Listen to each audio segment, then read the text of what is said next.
নমস্কার বন্ধুরা, আমি জ্যোতির্ময় আর আপনাদের স্বাগত বিশ্বের কাহিনী ইউটিউব চ্যানেলে, যেখানে আমি প্রায় রোজই জিওপলিটিক্স নিয়ে কথা বলে থাকি। আজকে আমি কথা বলবো মিলিটারি স্ট্রেংথ র্যাঙ্কিং নিয়ে। দেখুন, এই মিলিটারি স্ট্রেংথ র্যাঙ্কিংটা পাবলিশ করেছে গ্লোবাল ফায়ার পাওয়ার ইন্ডেক্স বলে একটা ওয়েবসাইট আছে সেখানে। আর এই ওয়েবসাইটটা প্রতি বছরই এই র্যাঙ্কিংটা পাবলিশ করে থাকে। আর এটা কিন্তু খুবই রেপুটেড একটা ওয়েবসাইট। এটা এমন না যে কোনো একটা বায়াস, মানে কোনো একটা নির্দিষ্ট কান্ট্রিকে বেশি ফেভার করে, তা নয়। এই ওয়েবসাইটটা বিভিন্ন ইন্ডেক্সকে তারা ফলো করে। মানে এখানে লেখাও আছে যে 60টা মতো এরা ইন্ডিভিজুয়াল ফ্যাক্টরকে চেক করে এবং তারপর তারা কোনো একটা দেশকে র্যাঙ্কিং দিয়ে থাকে। এই মুহূর্তে এই ইন্ডেক্সে 145খানা দেশ আছে। আর 145খানা দেশের মধ্যে সবার প্রথমে অ্যাজ ইউজুয়াল কিন্তু ইউনাইটেড স্টেটই থাকবে, তারপরে রাশিয়া।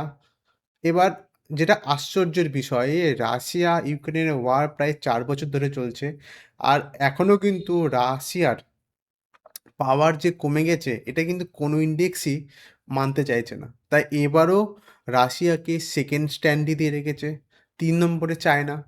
যদিও আমরা বিভিন্ন জিওপলিটিক্সে এটা মনে করছিলেন যে হয়তো 2026-এ রাশিয়াকে চায়না হয়তো বিট করতে পারে, কিন্তু না। চায়না 3 নম্বর স্থানেই অধিকার করছে। আর এর পেছনে মূলত একটা কারণ আছে।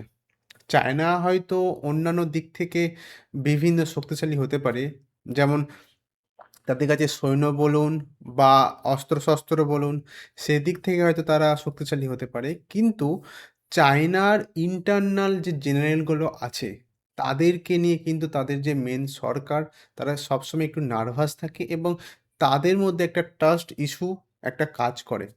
কিছুদিন আগে জানা যাচ্ছিল যে চায়নার যে টপ লেভেলের যে জেনারেলগুলো আছে তাদেরকে পুরো চেঞ্জ করে দেওয়া হয়েছিল।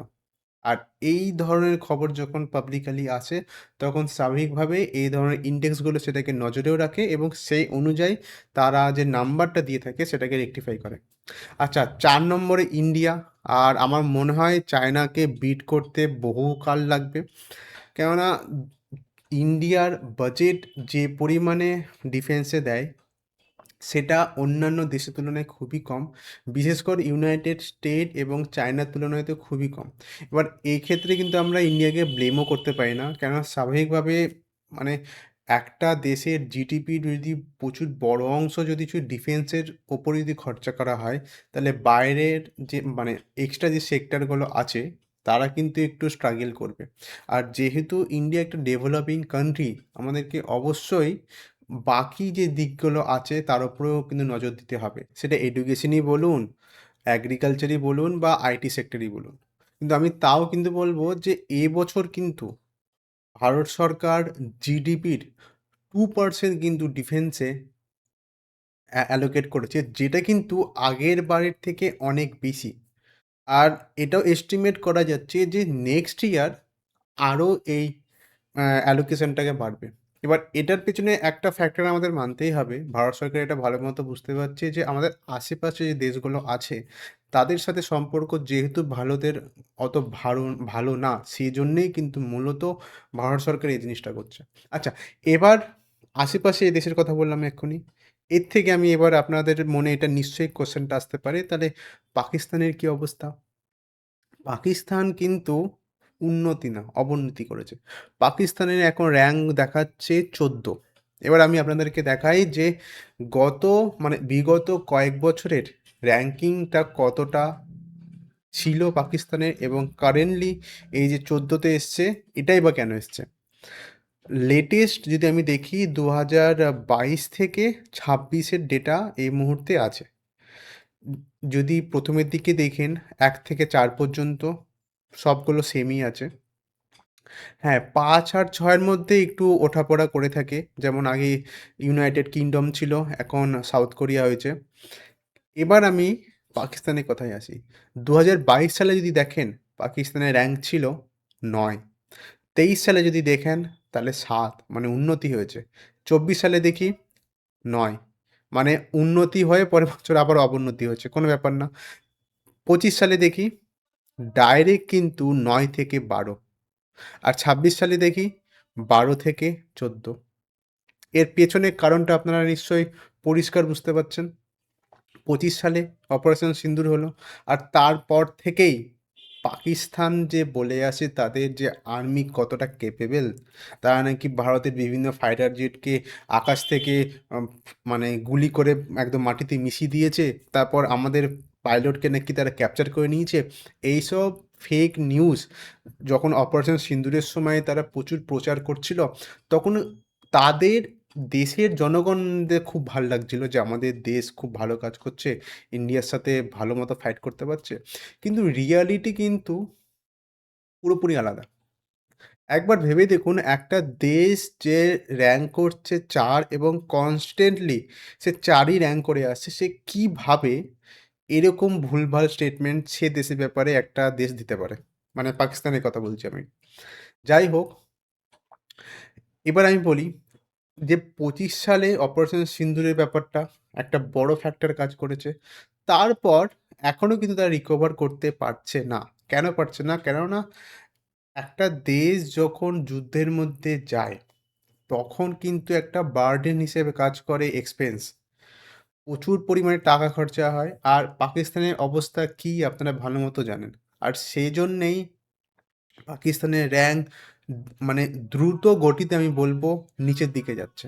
আর এখানে কিন্তু আরেকটা দেশ আছে যে দ্রুত গতিতে উপরের দিকে উঠছে। কে বলুন তো? আশা করি আপনারা অলরেডি ধরে নিয়েছেন। এই দেশটা হচ্ছে ইসরায়েল। ইসরায়েল ২২ সালে দেখুন, এটা কত দেখাচ্ছে? ১৮। ২৩ সালে দেখুন ১৮। ২৪ সালে দেখুন ১৭। একটুখানি ইমপ্রুভ হয়েছে কিন্তু। তারপর ২৫ সালে দেখুন ১৫। এবার ২৬ সালে দেখুন ১৫। আমি এখনই কি বললাম? যে একটা দেশ যদি যুদ্ধে যায়, তাহলে কিন্তু তার এক্সপেন্স বার্ডেন হিসেবে কাজ করে।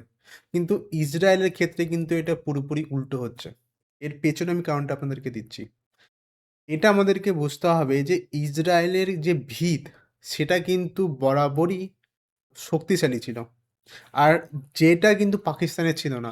পাকিস্তান অপারেশন সিন্দুর হবার আগে থেকেই তারা ভীষণ অর্থনৈতিক দিক থেকে ভুগছিল। কিন্তু তাও তারা সেই জিনিসটার ওপর নজর না দিয়ে, তাদের সাধারণ মানুষের ওপর নজর না দিয়ে তারা কী করলো? ডাইরেক্ট ওয়ারের মধ্যে চলে গেল। তাহলে স্বাভাবিকভাবেই এর মানে একটা পরিমাণ তাদেরকে ভুগতে হবেই। সেটাই আমরা এই র‍্যাংকিংয়ে পরিষ্কার বুঝতেও পারছি।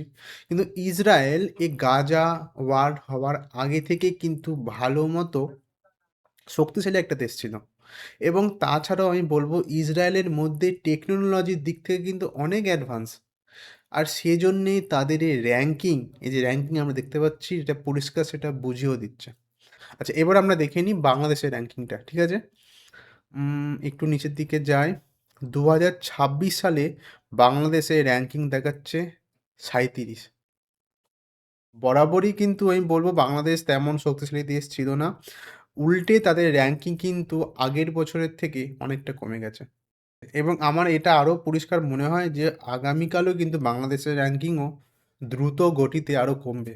কেননা সেখানে যেহেতু কোনো স্টেবল সরকার নেই এবং ইউনূস যে ধরনের স্টেপ নিচ্ছে, সে মোটেও কিন্তু দেশের জন্য নিচ্ছে না, সে পার্সোনাল বেনিফিটের জন্য নিচ্ছে। তো বন্ধুরা, আজকের ভিডিও আমি এখানেই শেষ করছি। আমি আবার ফিরে আসবো কোনো এক ইম্পর্টেন্ট জিওপলিটিক্সের নিউজের সাথে। আজকের ভিডিও আপনাদের কেমন লাগলো অবশ্যই কমেন্টে লিখে জানাবেন।